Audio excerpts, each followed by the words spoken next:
안녕하세요. 잼테크 스튜디오의 잼입니다. 오늘은 이 아이폰 유저들을 위한 좋은 소식을 한번 준비해 보았습니다. 이 아이폰 같은 경우에는 듀얼 심이 지원이 되었습니다. 홍콩판 같은 경우에는 물리 듀얼 심이 지원이 돼서 한 기종 안에 두 개의 유심칩을 삽입을 해서 두 개의 번호를 사용할 수 있게 되었었거든요. 그 외에 다른 미국판이라든지 이 한국판 같은 경우에는 물리 듀얼 심은 아니지만 하나의 물리 유심칩과 또 하나의 e심칩을 사용해서 두 가지 번호를 사용할 수 있었습니다. 그래서 해외여행을 가시는 분들에게 이 e심을 굉장히 많이 추천을 하고 있었는데, 최근에 한국에서도 e심칩을 사용 가능하게 되었습니다. 드디어 한국 내에서도 이 e심칩을 사용할 수 있게 되었다는 건데요. 자, 그러면 이 e심칩을 어떻게 사용할 수 있는지 제가 한번 여러분들에게 소개해 드리고, 제가 한 일주일 조금 넘게 한번 사용을 해 봤거든요. 간단한 소개도 여러분들에게 함께 말씀드리도록 하겠습니다. 지금 바로 시작하겠습니다. 자, 이제부터 여러분들에게 한번 소개해 드리도록 할게요. 신청 방법은 일단은 T플러스라는 사이트에 들어가 주셔야 됩니다. T플러스에서 사이트에 들어가 주신 후에, 자, 여기서 여기 보시면 국내 최초 T플러스 e심 서비스 오픈이라고 나와 있습니다. 간단하게 사용 방법이라든지 설명에 대해서 나와 있습니다. 그래서 자, 여기 보시면 이용 다양말에서 자, 이렇게 나와 있습니다. 아이폰 11 프로, 아이폰 11 프로 맥스, 그다음에 아이폰 SE2, 아이폰 XS, XS 맥스, XR 이렇게만 지원이 되고 있습니다. 그 외의 기종들은 추가적으로 할 거라고 말해주고 있습니다. 자, 그 다음에 요금제는 자, 이렇게 크게 네 가지로 존재를 합니다. 가장 저렴한 거는 통화 100분, 문자 100건, 데이터 지원하지 않는 월 2,900원짜리 요금제가 있고, 가장 비싼 요금제는 모든 게 다 무제한이고 월 33,000원에 이용할 수 있는 요금제가 있습니다. 자, 한번 지금 신청해 보기 위해서 바로 구매를 들어가 주도록 하겠습니다. 자, 바로 구매 들어가신 후에, 자, 당연히 신규 가입이고 e심이겠죠? 자, 약정 필요 없고, 제가 제휴카드도 필요 없고, 자, 이렇게 요금제 추천하는 게 나와 있죠. 저는 일단 기존에 사용하고 있던 핸드폰이 무제한 데이터이기 때문에 데이터는 신경 쓰지 않고 테스트 삼아서 가장 저렴한 요금제를 한번 신청을 해 보도록 하겠습니다. 자, 이게 되겠죠? 자, 빠르게 개통 신청, 제휴카드 신청, 제휴카드 선택 안함으로 하면 되겠죠? 자, 확인 눌러주겠습니다. 자, 이렇게 하면은, 자, 주문 정보, e심 구매는 다운로드 발송 이렇게 되어 있습니다. 자, 그리고 다 동의해 줘야겠죠? 신청서 작성 넘어가 주시고, 자, 이렇게 본인 인증 나오네요. 자, 그리고 보니까 여기 희망 번호도 사용할 수 있게 되어 있네요. 희망 번호. 자, 이렇게 나와 있네요. 업무 내 순차적으로 진행되며 이렇게 나와 있습니다. 일단 신청은 완료가 됐고요. 이제 이메일이 오는지를 확인을 해야 돼요. 신청 내역 조회도 이렇게 할 수가 있네요. 자, 그래서 일단은 신청을 해놨습니다. 자, 신청이 들어온 대로 더 추가적으로 진행을 하도록 할게요. 네, 이렇게 신청을 하고 나서 이렇게 문자가 왔습니다. 지금 보시면은 이런 식으로 QR코드와 함께 제 이름과 번호, 그리고 그 이후에 어떻게 하는지 이렇게 좀 간략하게 설명이 나와 있는데, 제가 늦은 저녁에 해서 그 다음날 저녁에 개통 완료가 되었다는 이 문자가 왔습니다. 그러니까 약 하루 정도가 소요가 된다고 생각하시면 될 것 같아요. 자, 그리고 신청하실 때 적으신 메일에 이런 식으로 QR코드가 전송이 됩니다. 자, 이 QR코드를 스캔을 해서 한번 다음 단계로 넘어가도록 할게요. 자, 아이폰에서 QR코드로 스캔을 하면은, 자, 이런 식으로 셀룰러 요금제 설치라는 화면이 나오게 됩니다. 자, 그래서 계속 눌러줄게요. 자, 계속 눌러주고 셀룰러 요금제 추가 눌러주고, 자, 저는 지금 현재 사용하고 있는 핸드폰을 메인으로 설정을 해놓고, 자, 그 다음에 T플러스로 신청한 요금제는 업무용으로 체크를 해 놓도록 하겠습니다. 자, 그 다음에 계속 넘어가 줄게요. 기본 회선은 어떤 걸로 설정할 거냐? 당연히 메인이 기본 회선이 되겠죠. 다음 눌러주고, 이거는 이제 셀룰러 요금제를 어떤 걸로 사용할 거냐인데, 저 같은 경우에는 이제 메인을 셀룰러를 사용할 거기 때문에 메인을 선택해 주겠습니다.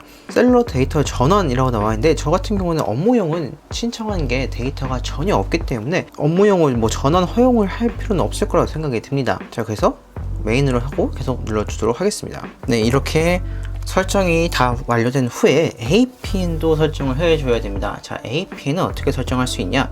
자, 설정에 들어가신 후에 여기 있는 셀룰러로 들어가 주세요. 셀룰러 들어가신 후에 자, 이렇게 보시면은 업무용과 제 메인 두 가지가 나뉘어진 거를 볼 수가 있습니다. 여기서 업무용으로 들어가신 후에 셀룰러 네트워크를 들어가 주세요. 그 다음에 여기서 APN 입력을 하면 되는데, 이 APN 같은 경우는 메일에 같이 동봉이 되어 있습니다. 그래서 해당되는 것들을 다 불러와서 입력을 해주시면 되겠습니다. 자, 이렇게 다 입력을 해줬습니다. 자, 이런 식으로 메일에 동봉된 거를 복사 붙여넣기해서 전부 다 입력을 해줬고요.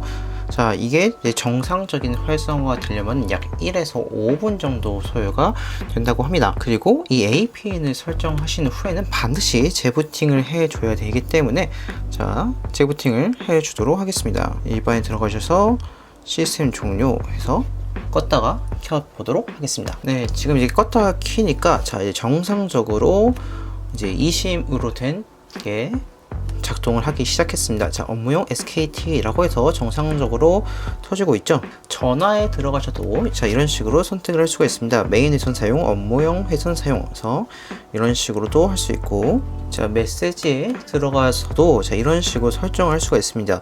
업무용으로 보낼지 메인으로 보낼지 선택을 할 수가 있습니다. 자, 이렇게 하시면은 편리하게 전환을 하면서 사용할 수가 있습니다. 자, 그러면 제가 이걸 기반으로 약 일주일 동안 사용을 하고 여러분들에게 조금 더 자세하게 설명을 해드리도록 하겠습니다. 이렇게 아이폰에서 제가 듀얼심을 어떻게 사용할 수 있는지에 대해서 얘기를 드렸습니다.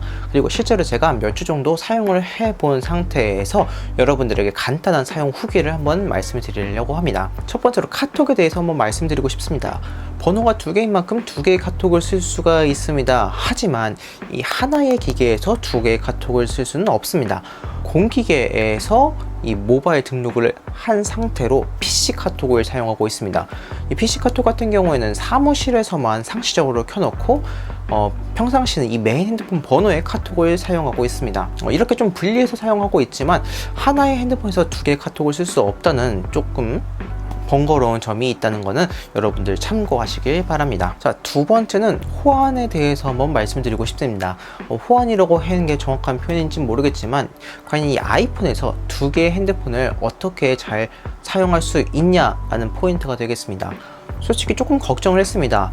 두 개의 번호가 있다 보니까 혼동이 되지 않을까라는 걱정이 있었지만 다행히도 분리가 꽤나 잘 되어 있습니다. 통화를 할 때라든지 문자를 할 때 메인용, 업무용 철저하게 두 개가 표시가 되면서 분리할 수 있게끔 해줬습니다. 그리고 전화가 오거나 메시지가 올 때도 업무용으로 왔는지 메인용으로 왔는지도 잘 표기가 되기 때문에 이런 점에서는 혼선이 없겠다라는 생각이 들었습니다. 하지만 이 문자를 보낼 때 조금은 애매한 점이 있었습니다. 그전에 메인 번호로 문자를 하고 있던 상황에서 내 번호를 바꿔서 전송을 하고 싶을 때는 조금 번거로운 절차를 경험해야 되었습니다. 상대방이 먼저 업무용 핸드폰 번호로 문자를 전송을 해주거나 아니면 좀 복잡한 과정을 걸쳐서 내가 전송을 해야 되거나 좀 이런 번거로운 부분들이 있었다고 생각이 듭니다. 자, 세 번째는 공과 사가 분리가 될 수 있다는 게 정말 좋았습니다. 비록 하나 핸드폰을 사용하기 때문에 업무용으로 연락이 오든 메인용으로 연락이 오든 동일하게 연락이 오겠지만, 그러니까 업무적인 차원에서 연락이 왔다는 것은 분명하게 인지를 할 수 있었습니다. 그렇기 때문에 이 공과 사를 구별해서 제 시간을 더 유용하게 사용할 수 있었다는 큰 특징을 남겼습니다. 자, 네 번째는 보안이라고 해야 할지 정확히 모르겠지만 이 점이 왜 좋았냐면, 택배를 주문할 경우에는 제 메인 핸드폰 번호가 아닌 이 업무용 핸드폰 번호로 다 기재를 해놨습니다. 그렇기 때문에 굳이 제 번호가 노출이 된다고 하더라도 조금은 안심할 수 있었다는 굉장히 좋은 장점이 있었습니다. 물론 안심 번호라고 해서 제 번호가 완전히 노출되지 않게 할 수도 있겠지만, 그런 기능을 지원하지 않는 쇼핑몰 같은 경우에는 이 업무 핸드폰 번호를 사용하다 보니까 아무래도 조금은 안심이 될 수 있다는 포인트가 되겠습니다. 단순히 업무 때문이 아니라 이 택배를 받는 용도로 사용한다고 하더라도 이 월 3,900원이면 굉장히 저렴한 가격, 커피 한 잔 정도 가격밖에 되지 않기 때문에 단순히 이 택배 받는 용도로도 이 번호를 사용하셔도 여러분 충분히 만족하시면서 사용하실 수 있을 거라고 생각이 됩니다. 뿐만 아니라 차량 같은 경우 내 번호를 공개적으로 게재를 해야 될 상소나 상황의 경우 이 업무용 번호를 올려놓는다면 내 개인 사생활 번호가 노출되지 않는다는 굉장히 좋은 점이 있기 때문에 저는 이 부분도 마음에 든다고 생각이 됩니다. 자, 이렇게 여러분들에게 제가 사용했던 느낌, 사용 후기에 대해서 좀 간략하게 말씀을 드려보았습니다. 아직 이 번호가 좀 정착이 되려면 시간이 더 필요하다고 생각이 들었습니다. 기존에 사용하고 있던 핸드폰 번호를 다 만들어서 배포를 했기 때문에 이 핸드폰 번호를 전환하는 것에 있어서도 조금 번거롭기도 하고, 아직 제 스스로도 이 듀얼심이라는 시스템 자체가 익숙하지가 않아서 완벽하게 적응하지 못해서 100% 활용을 못한다는 생각도 들긴 했지만, 분명한 점은 두 개의 번호를 하나에 사용한다는 것은 굉장히 큰 이점을 남긴다고 생각이 들었습니다. 그리고 가격 역시 부담스럽지 않은 가격이기 때문에 아이폰 11 이상의 기종을 사용하고 계신 분들에게는 솔직하게 정말 좋은 기능이 되지 않을까 생각이 듭니다. 앞서 말씀을 드렸지만 지원되는 기기가 아직은 많지가 않습니다. 아이폰 11 이후에 출시되었던 폰들에서만 지원이 되고 있는 상태이기 때문에 아이폰을 사용하고 있으신 모든 분들이 누릴 수 있는 기능은 아니지만 점차적으로 확대될 거라고 했기 때문에 조금은 기다리셨다가 꼭 이 듀얼심 한번 사용해 보시길 바랍니다. 오늘은 여기까지입니다. 이 영상을 보시고 도움이 되셨다면 좋아요와 구독 버튼 눌러드리기 부탁드립니다. 감사합니다. 이상 잼이었습니다.